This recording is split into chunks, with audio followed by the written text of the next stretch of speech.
Hello everyone. It's been a while since I've been on here. Um, a lot's happened since, and unfortunately, my father passed away after having a successful operation. And after a successful operation, he was moved to HDU, High Dependency Unit, where he was making a really fast and well recovery. He was gaining the strength in his body again. At first, he had a big oxygen mask on his face when he was in HDU.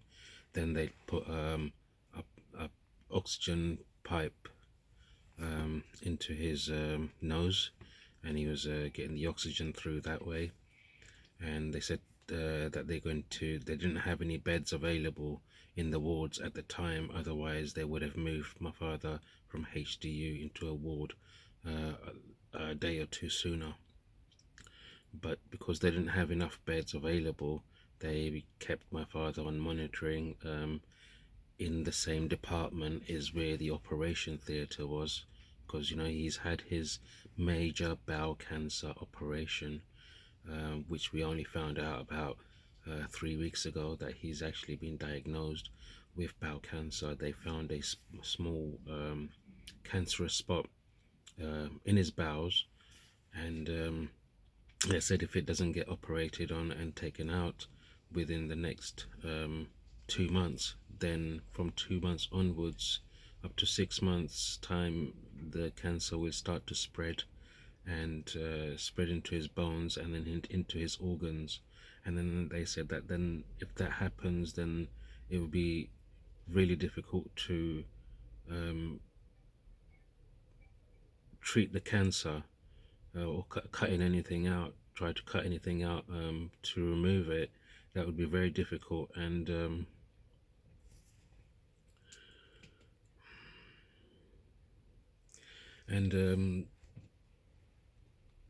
so the best thing to do is to cut the cancer out as soon as possible. More than likely, they said that we won't be able to connect. So here's the cancer in between the two in between the pipe. So they're going to make a cut here, and they're going to make a cut here and remove the cancerous part. Now this part and this part, they're saying instead of joining it together, because more than likely what majority of time happens is that there's a leak. It hasn't adjusted onto it properly, the stitches haven't come undone.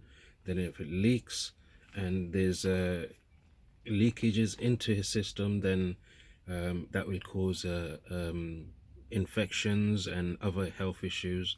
And then this type of procedure will have to be done where the bowel would have to be operated on and a stoma bag will be attached. So they brought us around to saying, okay, well, a stoma bag will be attached and it will probably be on for life. At first we were being told, no, there's definitely a chance that you won't get a stoma bag attached, and then they will reconnect the bowel after the operation and everything will be okay. And as we got closer to the operation date, they told us no. We came in for a pre-op appointment a couple of times and they said no, more than likely we won't be able to reconnect it, and the safer thing would be able to do is attach a stoma bag on the left side, because that's where they not normally apply the stoma bags. They've done all the measurements and everything, and they're saying this is where they've marked it, and that's where they're going to apply the stoma bag. And they did. The operation was successful. The recovery was successful. It was becoming successful, where he was gaining the strength in his body, and he was getting better. We were really hopeful that maybe another a week, maybe a few days to a week, and he will be home. That's how strong his recovery was coming along. So when we found out that he had bowel cancer and that he needs to have an operation done, they officially told us that it's going to take up to 2 months before the preparation and everything can be done for the operation. Now, a few days after that, we had a meeting with the enhanced recovery team, head nurse, um, um, and I asked her, "Is there's any dangers?" And they said, "Of course there are dangers. It is a major bowel cancer operation, so there will be dangers. But we have the best surgeons operating on your father. He is the best known in the country. He's this, he's that." Um, and then they said that we will look after him after just before the operation. Our team will be looking after him.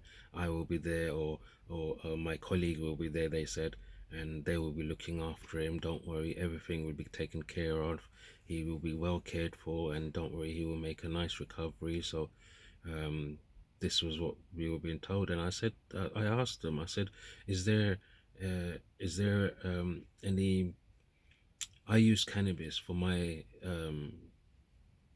health issues. I use cannabis balm around my open wound ulcers caused by cellulitis and prolonged standing, and I have chronic illness with burning sensational pains um, every millisecond of time. So I'm in agony all the time, um, and I use cannabis to help treat uh, those ailments and help relax my mind and calm my nerves, because my anxiety gets really, really bad. But enough about me. I said to him, I use cannabis for my own ailments. My medical professional doctors, my GPs and nurses have told me that I've changed their opinion towards cannabis. If they hadn't witnessed the healing benefits in my health, stage by stage, then in my health, then they wouldn't have even bothered looking into it. But now they've seen what it can do. My previous ulcers took 5 years to heal up. This one took just over 4.5 months to heal up. And they were shocked, and they said, "We can't prescribe you anything like this, but we can only advise you to keep on using what you're using, because we don't have anything that's going to work as fast and efficiently as what you're using." And so I was being told that yes, you carry on doing it, keep yourself stocked up, okay. So I've told this to the enhanced recovery team head nurse, and is there? I said to her, "Is there an alternative of cannabis that I can use to treat my father to avoid this cancer?" Because as we know, cannabis can kill cancer. It can get rid of cancerous cells, and it has been known to do that. And she nodded her head, yes. Yes, and she said, I've heard CBD has promising benefits in the healing, with healing properties in it, and she's heard about that. But then she said we don't have enough evidential research done on cannabis for it to be administered or prescribed to cancer patients. So the best option would be to do an operation now as soon as possible. He will be well looked after. Everything will be taken care of. Your dad's in excellent hands, and this is the best way forward. And then after that conversation, 2 days after that conversation about cannabis, we received a letter for his operation date came through. So it just, everything just happened so quick that within 3 weeks from finding out that my father had bowel cancer to the point that he's no longer with us.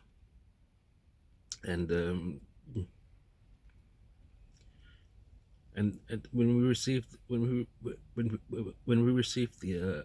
letter with the operation date for the 17th of September 2020,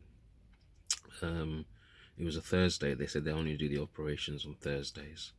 So we'd had um, so appointment came through for the 17th. So everything, we said, well, they said it's going to take at least a couple of months, but maybe there's an opening or something, and they can fit us in for sooner. So okay, so it's on the 17th, and then also it was written that they said that we had to have a COVID test done. He had to have a COVID test done. I said, well, I'm going to be accompanying my father for the operation. I'm going to be with him all the time. So they said, well, you're going to have a COVID test done with him, and it has to be done 3 days before the operation. So that would be on the 14th, on a Monday. Right. So now they're saying that, okay, you've got about 2 weeks, just under 2 weeks before the operation. And what you need to do is to make sure that your dad has a healthy organs, healthy heart.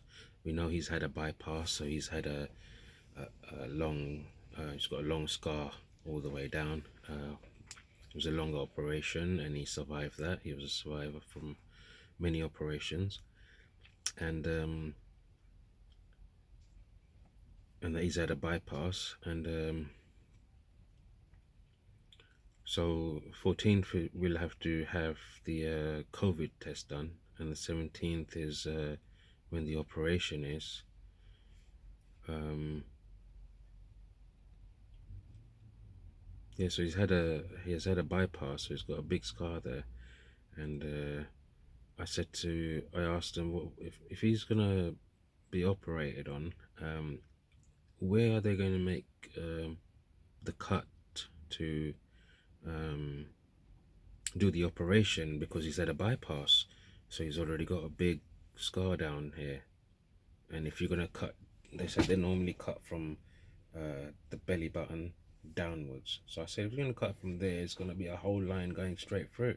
So they said, no, well, now that we know that he's had a bypass and he's had that operation, we know he's got a weak heart, so we're gonna do everything and monitor his health constantly and make sure that everything goes well. And the dangerous part is obviously during the operation, that if the operation is unsuccessful, we have to prepare you for the worst. Um, Bearing that in mind, I said, what can we do to help his heart become stronger and his organs for him to withstand the operation that's so uh, urgently needed all of a sudden. Um, they said, well, he's going to have to change his diet. He has to have more white meat, more fish, more chicken. He's got to have more vegetables, beetroot, more fruit.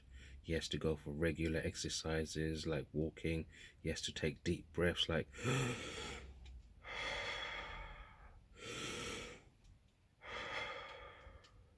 do this a few times throughout the day to give the inside of his body oxygen, plenty of oxygen. And he wasn't able to, because where he lives, it's on top of a second floor on top of a shop, so he has to go through up one flight of steps, then it's a next flight of steps, then it's a next flight of steps, then it's one more flight, and then there's just a few more steps to get up to his door. So it's 5 flights of steps that he has to do, and during those that climb, he has to stop at least 5 times because he's exhausted. He's asthmatic, got bad arthritis on his knees. He can barely walk. So once he's up at his flat, he hesitates to come back downstairs to go out because of the pain that he goes through of having to do the stairs. So he never used to come out as much, and weeks and weeks he'd spend indoors, and it wasn't doing his health any good. But at least he was surviving. And then so we had to change the whole of his lifestyle. My auntie mum, my father's missus, my auntie mum, I she's just like my mother. She's been with my father so long, and she's looked after him, and I've never seen my father so happy. He's the happiest man when he's with her. So we're really close, and it's only me and my auntie mum that were with my father all the time and taking him and taking care of him. And she's done so much. She's really, really done so much. I can never be, I can never be grateful enough to her for what she's done for my father. But but yeah, she changed the whole of his lifestyle, the whole of his diet. So she was making him eat vegetables, fruit, beetroot, fish, chicken. He understood that he had to do this life change because we were all scared. We were all very, very scared. So obviously, we're gonna do whatever we can to make sure that everything goes well for my father, and that he's strong enough to go through the operation. So we made sure that he came out for his flat every single day uh, in West Croydon. He came out, came downstairs, took a breather, walked slowly with his walking stick up the road, spent some time, said hello to the locals, the shops, the shopkeepers that know him and familiar with, and says hello to everybody as he goes into Croydon. He goes around the corner from Mark Spencer's, um, and there's a little car park area with round benches around trees, a couple of them.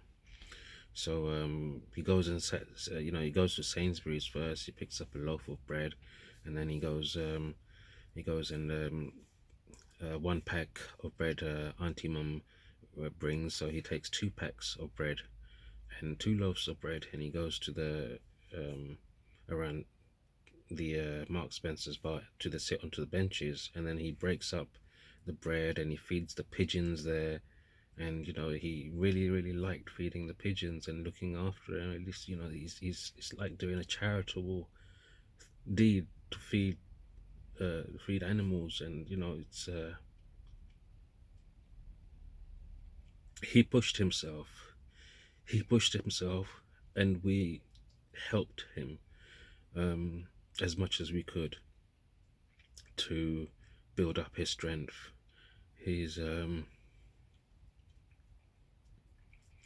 he's he was doing it. He was really taking things seriously, and he was going and he was making the effort, and he's taking his insulin. He's diabetic. He's taking all his medications according to time, on time, as he was instructed. We followed everything that the guidelines we were given. We followed everything to the T. We followed everything as and how it was described. All the instructions we followed. Everything we did as planned. And so we went for the COVID tests on Monday, and made a little recording of it, of how the COVID tests were done. I made sure that he was okay, and there was no danger of him catching anything, because they said that once the COVID test is done, if it comes negative that we don't have COVID, then you can come in on the 17th as normal, and got nothing to worry about. Everything will go ahead as planned. But if your COVID test comes back positive, then we will call you to let you know that you need to isolate yourself and you don't come in on the 17th for the operation. We said, okay, all right. So he's had his COVID test done, and then they had two chairs outside a building in the car park area, and it said on the wall, it said coronavirus screening pod. And then they had the nurses were coming in and out of the building, down onto the ramp, and a chair on this side, and a chair on this side, facing me. So he sat down on the chair on the right. His porter, who brought him in a wheelchair, was standing next to him. So he said, "Oh, because I use crutches to walk. You see, I can't walk without my crutches. So I was standing on my crutches." So he says to me that there's a chair around the corner. You can go and sit on that chair. So I looked and I couldn't see any chair. I said, where's the chair? He goes, it's just there around the corner. You have to go and sit there. I said, look, I've come with my father. I would like to stay with my father. If that chair is around the corner and I can't see it from where I'm standing now, then I'm not going to be able to see my father. So what's the point of me coming with my father if I'm going to sit so far where I can't even see him? So I'm not going to go and sit over there. Thank you. And he went, oh, okay, yeah, of course, yes. And then I filmed my father getting his COVID done, but I didn't notice. I thought they put a longer cotton bud down his throat. He put his head back, and that went all the way down his throat. Wiggled it about and brought it out. And then after that, he had one put up in his nose, all the way up, wiggled it about, took it out, and then into this nostril, wiggled it about and took it out, and then put it into a tube and sealed it up with his label of his name and date of birth on there. So that was done. So now it came to my turn, and the patient on the other side had just left. So the senior nurse came out and she says, you can sit down on that one. I said, yeah, but that one, the patient who's just sat there, don't you guys clean the table, clean the chairs after the patient's been tested? Or do people just sit on the same used chairs that you're using for people to sit on to test them for COVID? And she went, oh no, we wiped them down. It's been wiped down. And then the other nurse went, no, I haven't done it yet. And she went, oh, sorry, sir. She hasn't done it. Just give us a couple of minutes. She's just gonna go and clean it. I said, okay. So the other nurse came, and I said to her, well, instead of you clean, you can clean that one, obviously, but since my father sat in this chair, and we're both having a COVID test, I don't mind sitting in his chair. He's my dad. That's fine. We're all good. But oh no, sir, sorry, we're not allowed to do that. You're gonna have to. It's against our policy that we have to use different chairs, or it has to be wiped down. So if father's here, you'll have to go and sit into that chair over there after it's been wiped down. I said, oh, okay, that's policy. Oh, all right then, okay. Well, I guess I'll have to go and sit in that one. I said, don't worry, Dad. I'm just right there. You can see me. He said, okay, son, no problem. And then I went and sat down, and then she took out the long cotton bud, and then she put it down. She said, you have to go back. She gave me a folded up tissue. She said, this is for you. I said, what do I do with this? And she goes, oh, when we're doing this, and then if anything happens, you can wipe yourself. I said, oh, okay, all right then. So I held on to her tissue. She said, put your head back. I put my head back. She put the cotton bud all the way down my throat, so far down that I went, ugh, like this. Right, that's how far she put it down, and she wiggled it about, pull it out. Now I don't know how much of the mucus got onto the bud from me going, ugh, like I'm about to vomit. So after that, the next thing she does is put your head up. I said, what are you going to do now? She said, I'm going to put this up your nose. I said, what do you mean? What, the same one? The same stick you've put down my throat all the way until I was almost sick, and then wiggled it about, brought that up. Is that the same one that you're going to put up my nostrils? She says, yes. Didn't you see how we done it with your father? I said, well, I saw, but I thought they used different stick to go up the nose and a different one to go down the mouth. And she went, no, it's the same one. This is how it's done. I said, no, surely that's wrong, isn't it? You don't use a different one to stick it up your nose? And she went, no, it's this one. And then as I said, are you sure? Before I finished the word sure, she stuck it up my nose. She wiggled it. I went, oh, I went, sure. Wiggled it up my nose, took it out and put it up the other nose and pulled it out. And then I went, oh, wipe my face and my nose. It was just really, really awkward. And then the whole concept of having that thing go down my throat with me almost throwing up, and then that same mucus, the cotton bud, they've gone up into my nose, wiggled it about, brought it out again. That was making me feel really disgusted and sick. And she goes, I said, are you I'm sure you should be using a different one. She goes, no, the what's in your body. You're not a some. It's not like it's being used on a different person and then being put onto you. You're the same, right? So your inside of your throat and inside of your nose is the same. I said, well, it's not the same, really, is it? And then she goes, no, this is how we do it. And then I said, well, I'm definitely glad that you didn't put it up my nose and then put it down my throat, because that would have been a worse situation and I would have flipped on you. And then she said, no, we don't do like that. We put it. I said, well, do you know what?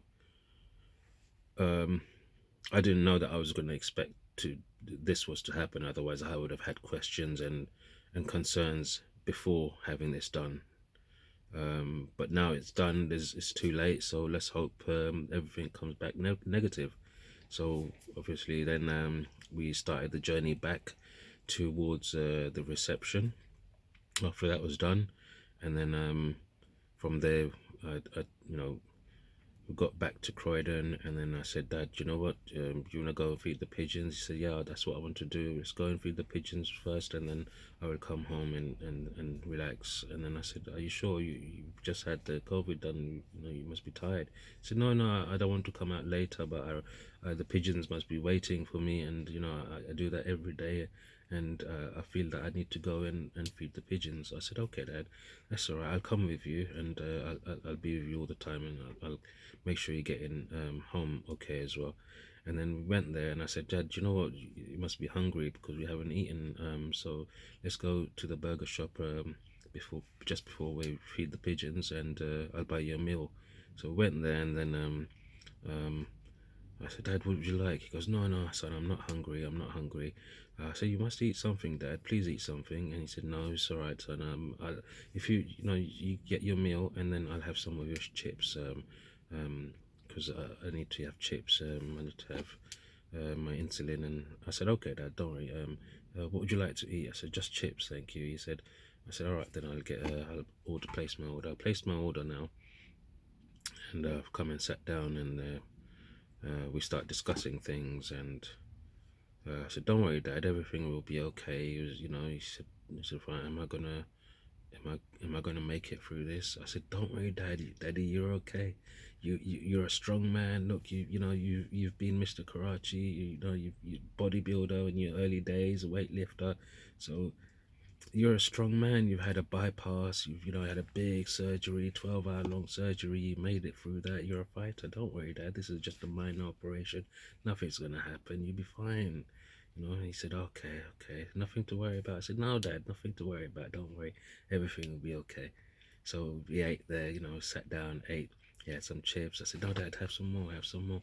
So I had some more chips, and they said, no, I can't eat anymore, thank you. So finished that, and then said, are you ready, Dad? Are you healthy? You ready to walk, or would you like to sit a bit? No, no, I want to go and feed the pigeons because I know they would be waiting for me. I said, okay, Dad, let's go.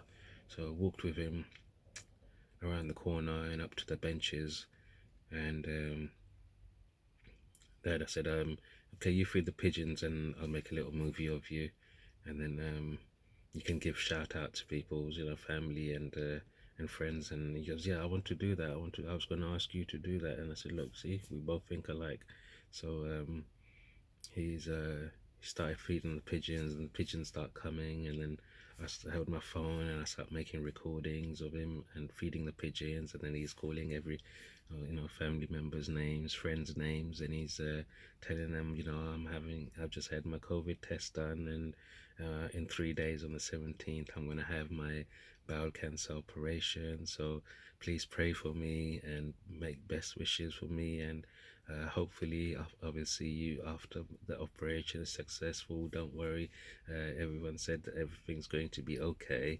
So if it doesn't, otherwise I will go and I will be with my mother. But hopefully, maybe I will survive, and I will see you guys. And then inshallah, when I see you, we will go for a meal, or we will go for a treat, and we'll do this, we'll do that, we'll go here, we'll go there.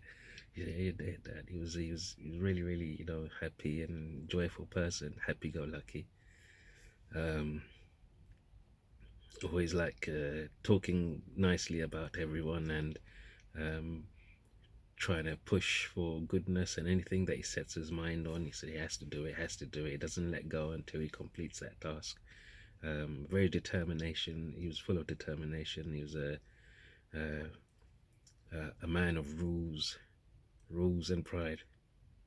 He followed rules, and everyone had to respect his rules and follow.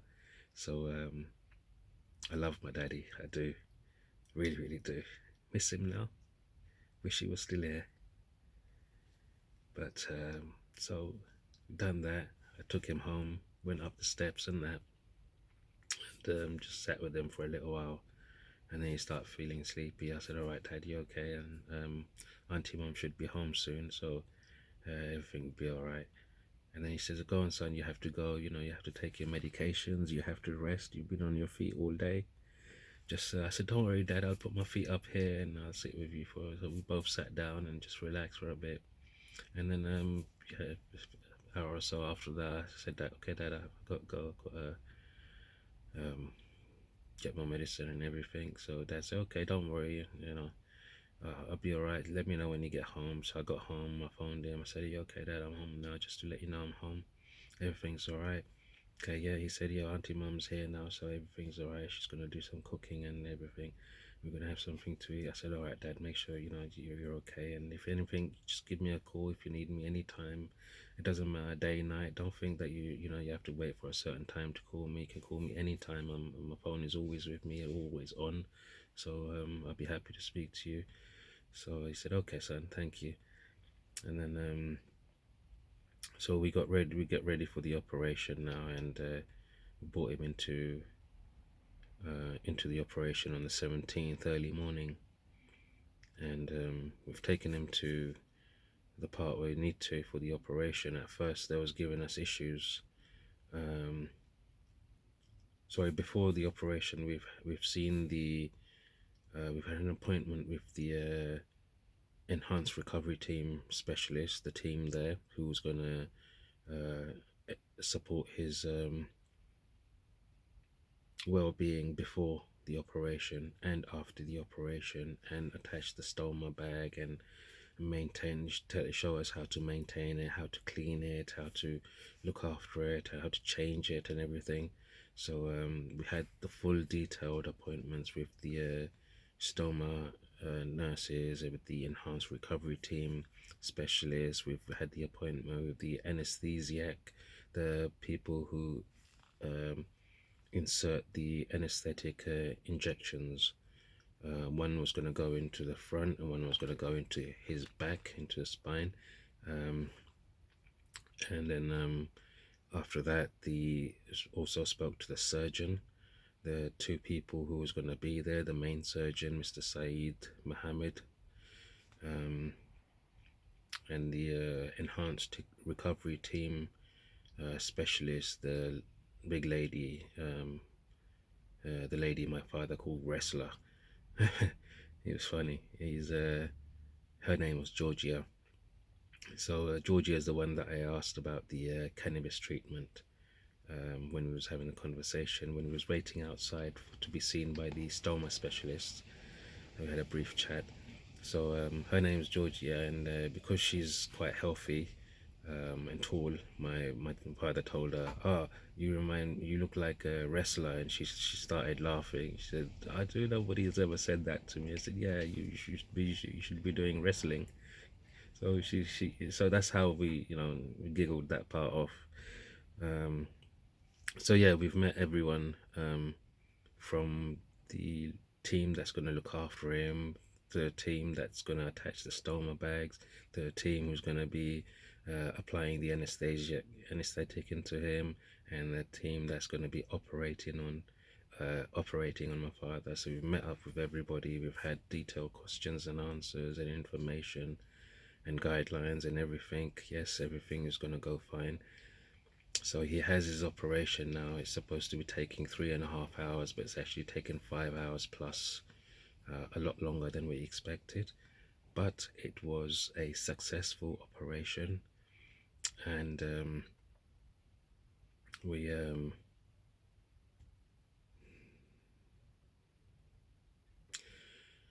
we we were all praying for his recovery, and the operation was successful, and we got the good news that yes, he's made it out of reception, and out of the operation theatre, and everything went well, and there was a bit of blood loss, a lot of blood loss during the operation, but it's okay now. He's in a stable condition, and he's being monitored by qualified professionals. Don't worry, he's in good hands. He's being looked after. I said, okay, okay. Just 'cause I see him every day. I haven't seen him since yesterday, and I really, really want to see him. So yeah, you can't see him just yet, but as soon as he's out of the theatre in the HDU, then we can maybe arrange something. I said, okay, all right, as soon as possible. Okay, so the HDU department, they've got one on the ground floor and they've got one on the first floor, or was it the second floor where the operation theatre was? Um, so they've got the HDU department, their high dependency unit. So they kept him in the ICU. They kept him in the HDU, and that's when he was all monitored and everything, round the clock treatment to keep an eye on him because he's diabetic. He's a heart patient. You know, he's had a heart attack previously. He had a bypass, so everyone's monitoring his health and everything. And so he spends 3 days, I think it was, in HDU, and then the fourth day they said they was talking about moving my father to Fairfield 1 ward, because he's doing so well. So in HDU had a big mask on with all pipes and everything going everywhere. But then the last day in HDU, they said they've put a oxygen pipe. So they removed the big mask and they've put the oxygen up his nose, and it's the pipes supplying the oxygen to him through his nose.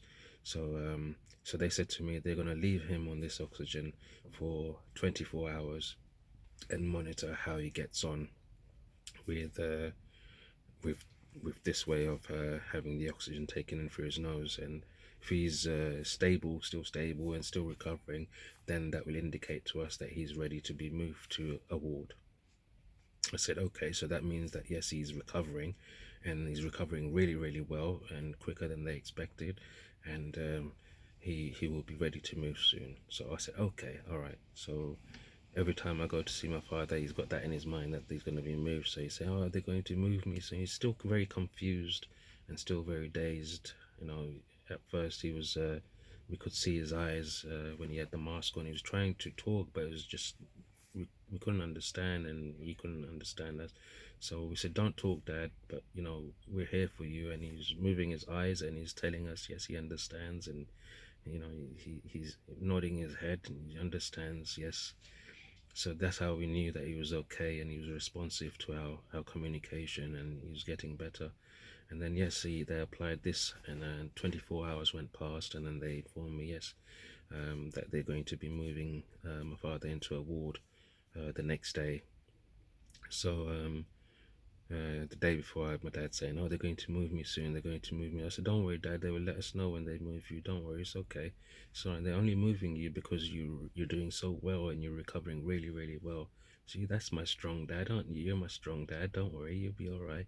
So you're doing so well, you'll be home before you even know it. He says, yeah. And then there's still a bit of confusion, but he was responding well. He was recovering well.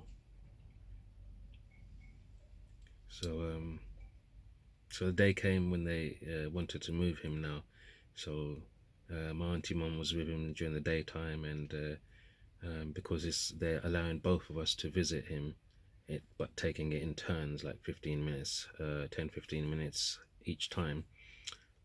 Only so you know, my auntie mum went there and she spent the time with him during the daytime, and the hours are like between 2 till 4, and then from 6 till 8 is the visiting hours. You can't visit in between or before or after.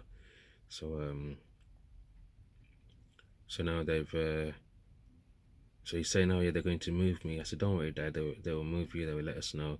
And then They were supposed to move him during the day, and then by the time they moved him was when in the evening after my auntie mum left there, after late afternoon, and then I was supposed to